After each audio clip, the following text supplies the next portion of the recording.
ಹೆಬ್ಬಳಲು Shri Chakramata YouTube channel ವೀಕ್ಷಕರಿಗೆ ನನ್ನ ಹೃತ್ಪೂರ್ವಕ ನಮಸ್ಕಾರಗಳು. ಸುಭಾಷಿತ: ಸಮಸ್ಯೆ ಎದುರಾದಾಗ ಮೊದಲು ಮಾಡಬೇಕಾದದ್ದೇನೆಂದರೆ ಅದನ್ನು ಸಮಸ್ಯೆ ಎಂದು ಭಾವಿಸದೆ ಸವಾಲಾಗಿ ಸ್ವೀಕರಿಸಿ. ಆಗ ಅದೆಷ್ಟೇ ಕಠಿಣ ಸಮಸ್ಯೆಯಾಗಿದ್ದರೂ ಸೋಲನ್ನು ಎದುರಿಸಲು ನಾವು ಎಣಗುತ್ತೇವೆ. ಸಮಸ್ಯೆ ಆಗಿದ್ದರೂ ಸವಾಲನ್ನು ಎದುರಿಸಲು ನಾವು ಎಣಗುತ್ತೇವೆ. ನಮ್ಮ ಮನಸ್ಥಿತಿಯಲ್ಲಾದ ಬದಲಾವಣೆ ನಮ್ಮಲ್ಲಿ ಅಗಾಧ ಪರಿವರ್ತನೆ ಆಗುತ್ತದೆ. ಇವತ್ತು ನಾವು ದಿನಪಂಚಾಂಗಕ್ಕಿಂತ ಮುಂಚೆ ನಮ್ಮ ಪರಿವಾರ ದೇವತೆಗಳ ಬಗ್ಗೆ ತಿಳ್ಕೊಳ್ಳೋಣ. ಕುಲದೇವರನ್ನು ನಮ್ಮ ಕುಟುಂಬ ರಕ್ಷಕ ಎಂದು ಕರೆಯಲಾಗುತ್ತದೆ. ಇದರರ್ಥ ಕುಲದೇವರು ನಮ್ಮ ಕುಟುಂಬದ ಮೇಲೆ ಬರುವ ವಿಪತ್ತನ್ನು ಮೊದಲು ಸ್ವತಃ ತೆಗೆದುಕೊಳ್ಳುತ್ತಾನೆ.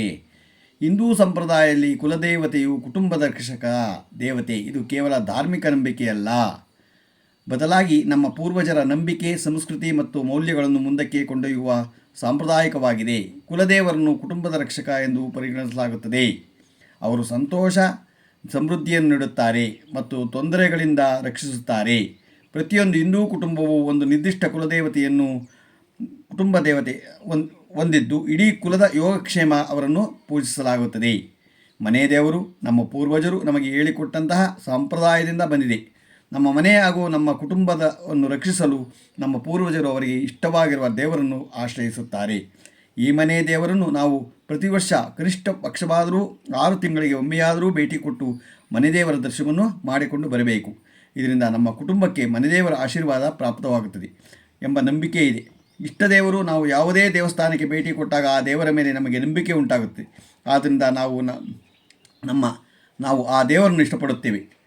ಶ್ರೀ ರಾಘವೇಂದ್ರ ಮಹಾಸ್ವಾಮಿಗಳು, ಶ್ರೀ ಆಂಜನೇಯ ಸ್ವಾಮಿ, ಅಯ್ಯಪ್ಪ, ಪರಶುರಾಮ ಹೀಗೆ ನಾವು ಮುಂತಾದ ದೇವರುಗಳ ಮೇಲೆ ನಂಬಿಕೆ ಇಟ್ಟಿರುವುದರಿಂದ ಇವರು ನಮಗೆ ನಂಬಿಕೆಗೆ ಮೋಸ ಮಾಡುವುದಿಲ್ಲವೆಂದು ಶ್ರದ್ಧೆಯಿಂದ ನಾವು ನಮ್ಮ ಇಷ್ಟ ದೇವರನ್ನು ಪೂಜಿಸುತ್ತೇವೆ. ಗ್ರಾಮದೇವರು ನಾವು ಯಾವ ಊರಿನಲ್ಲಿ ವಾಸಿಸುತ್ತೇವೋ ಆ ಊರಿನ ಗ್ರಾಮದ ದೇವತೆಯನ್ನು ಪೂಜಿಸುವುದನ್ನು ನಮ್ಮ ಹಿಂದೂ ಸಂಪ್ರದಾಯದಲ್ಲಿ ಬಹಳಷ್ಟು ಮುಖ್ಯವಾಗಿದೆ. ಕಾರಣ ನಾವು ಆ ಗ್ರಾಮದಲ್ಲಿ ವಾಸಿಸಲು ಆ ಗ್ರಾಮದೇವತೆಯ ಅನುಮತಿಯ ಮೇರೆಗೆ ವಾಸ ಮಾಡುತ್ತೇವೆ. ಆದ್ದರಿಂದ ಗ್ರಾಮದೇವತೆಗೆ ನಾವು ಶ್ರದ್ಧೆಯಿಂದ ನಡೆದುಕೊಂಡರೆ ಆ ಊರಿನಲ್ಲಿ ನಮಗೆ ಅಷ್ಟೈಶ್ವರ್ಯ ದೊರೆಯುವುದರ ಜೊತೆಗೆ ಆ ಊರಿನಲ್ಲಿ ನೆಲೆ ನಿಲ್ಲಲು ಸಾಧ್ಯವಾಗುತ್ತದೆ. ಹಾಗೂ ಆ ಗ್ರಾಮದೇವತೆಯ ಜಾತ್ರಾ ಮಹೋತ್ಸವವನ್ನು ಅದ್ದೂರಿಯಿಂದ ಮಾಡಲಾಗುತ್ತದೆ. ಮದುವೆ ಮತ್ತು ಇತರ ಆಭರಣಗಳಲ್ಲಿ ಕುಲದೇವತೆಯ ಮಹತ್ವ. ಮದುವೆಯಲ್ಲಿ ಕುಟುಂಬ ದೇವತೆಯ ಪೂಜೆಯನ್ನು ಕಡ್ಡಾಯವೆಂದು ಪರಿಗಣಿಸಲಾಗುತ್ತದೆ.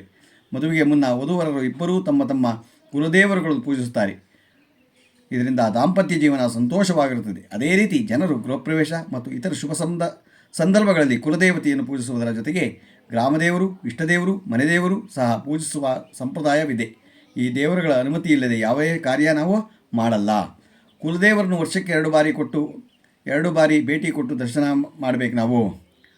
ಅಂದರೆ ಹಿಂದೆ ಹೇಳಿರೋ ಪ್ರಕಾರ ಪೂರ್ವಜರು ಹೇಳಿದರೆ, ಮನೆದೇವರನ್ನು ವರ್ಷಕ್ಕೆ 4 ಬಾರಿ ಕೊಟ್ಟು ದೇವರ ದರ್ಶನ ಮಾಡಿ ಹಿಂದೆ ಹೇಳಿದ್ದಾರೆ ಪೂರ್ವಜರು. ಇಷ್ಟ ದೇವರನ್ನು ತಿಂಗಳಿಗೆ ಒಮ್ಮೆ ಕೊಟ್ಟು ದರ್ಶನ ಮಾಡಿಕೊಡಿ.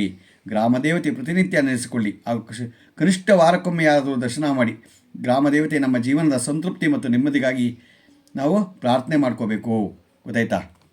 ಇವತ್ತು ಮನೋಜವಂ ಮಾರುತದಲ್ಯ ವೇಗಂ ಜಿತೇಂದ್ರಿಯಂ ಬುದ್ಧಿಮಾತಾ ವರಿಷ್ಠವಾತಾತ್ಮಜಂ ವಾನರಯೋಧ ಮುಖ್ಯಂ ಶ್ರೀರಾಮದೂತಂ ಸಾ ನಮಾಮಿ.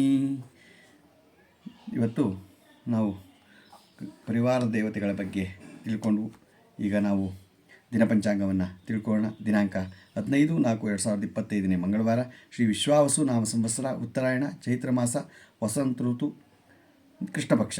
ತಿಥಿ ಬಿದಿಗೆ ಬೆಳಿಗ್ಗೆ 8:14 ನಂತರ ತದಿಗೆ ಬರುತ್ತೆ. ಇವತ್ತು ಉಪರಿ ನಕ್ಷತ್ರ ವಿಶಾಖ ರಾತ್ರಿ 12:34 ತನಕ ಇದೆ. ಮಳೆ ಅಶ್ವಿನಿ 1ನೇ ಪಾದ. ರಾಹುಕಾಲ 3:30ರಿಂದ 5 ಗಂಟೆ 3 ನಿಮಿಷ ತನಕ ಇದೆ. ಗುಳಿಕ ಕಾಲ 12:24ರಿಂದ 1:57 ತನಕ ಇದೆ. ಯಮಗಂಡ ಕಾಲ 9:18ರಿಂದ 10:51 ತನಕ ಇದೆ. ಇವತ್ತು ಯಾರು ಹುಟ್ಟುಹಬ್ಬ ಆಚರಿಸ್ಕೊತಿದ್ರು, ಮದುವೆಯಾದ ದಂಪತಿಗಳು ವಾರ್ಷಿಕೋತ್ಸವ ಆಚರಿಸ್ಕೊಂತಿರೋರಿಗೆ ನಮ್ಮ ಹೆಬ್ಬಳಲು ಶ್ರೀ ಚಕ್ರಮಾತಾ ಯೂಟ್ಯೂಬ್ ಚಾನಲ್ ಕಡೆಯಿಂದ ಶುಭಕಾಮನೆಗಳನ್ನು ತಿಳಿಸ್ತೀವಿ. ದೇವರು ಅವರಿಗೆ ಆಯಸ್ಸು, ಆರೋಗ್ಯ, ಐಶ್ವರ್ಯ ಎಲ್ಲ ಕೊಟ್ಟು ಕಾಪಾಡಲಿ ಅಂತ ಕೇಳ್ಕೊತೀನಿ. ನಮ್ಮ ಹೆಬ್ಬಳಲು ಶ್ರೀ ಚಕ್ರಮಾತಾ ಯೂಟ್ಯೂಬ್ ಚಾನಲ್ ಯಾರು ಸಬ್ಸ್ಕ್ರೈಬ್ ಆಗಿಲ್ಲ ದಯಮಾಡಿ ಸಬ್ಸ್ಕ್ರೈಬ್ ಆಗಿ, ಲೈಕ್ ಕೊಡಿ. ಇದು ನಿಮ್ಮದೇ ಚಾನಲ್ ಆಗಿರೋದ್ರಿಂದ ನಮ್ಮ ಲಿಂಕನ್ನು ಬೇರೆ ಫಾರ್ವರ್ಡ್ ಮಾಡಿ. ನಮಸ್ಕಾರಗಳು.